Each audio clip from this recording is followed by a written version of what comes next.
बैलों के साथ बड़े हुए सपने सूरज अभी ठीक से निकला भी नहीं था जब गांव सुखपुर की कच्ची गलियों में बैलों की घंटियों की आवाज गूंजने लगती थी।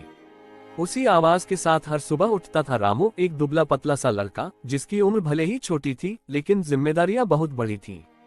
रामू के पिता किसान थे। उनके पास दौलत के नाम पर बस 2 बैल थे, मोती और काला। वही बैल उनके खेत, उनका घर और रामू के सपनों की नींव थे। रामू स्कूल जाने से पहले बैलों को चारा डालता, उनके सींग सहलाता और मन ही मन उनसे बातें करता। उसे लगता था जैसे बैल ही उसके सबसे अच्छे दोस्त हों। बरसात कम होती तो खेत सूखे रह जाते। ऐसे दिनों में पिता की आंखों में चिंता और माँ की आंखों में डर साफ दिखता था।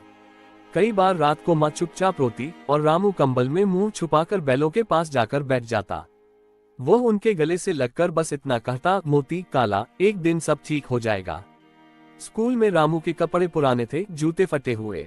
बच्चे हंसते, मजाक उड़ाते, लेकिन जब भी उसका मन टूटने लगता उसे खेत में हल खींचते बैल याद आ जाते, चुपचाप बिना शिकायत के। वही बैल उसे सिखाते थे कि मेहनत कभी आवाज नहीं करती, बस असर छोड़ती है। पिता कहते थे, बेटा ये बैल हमें पाल रहे हैं, एक दिन तू हमें पालेगा। ये शब्द रामू के दिल में बीज की तरह बो दिए गए। दिन खेत में, रात लालटेन की रोशनी में पढ़ाई, हाथों में मिट्टी, आंखों में सपने। कई बार थककर किताब खुली ही रह जाती और बैलों की घंटी उसे फिर हिम्मत दे जाती।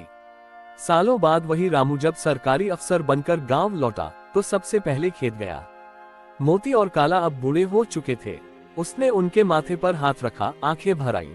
वह जानता था उसकी उड़ान के पंख शहर ने नहीं, गांव की मिट्टी और उन बैलों ने दिए थे। उस दिन रामू ने बस इतना कहा, मेरे सपने बैलों के साथ पले हैं, इसलिए आज भी जमीन से जुड़े हैं।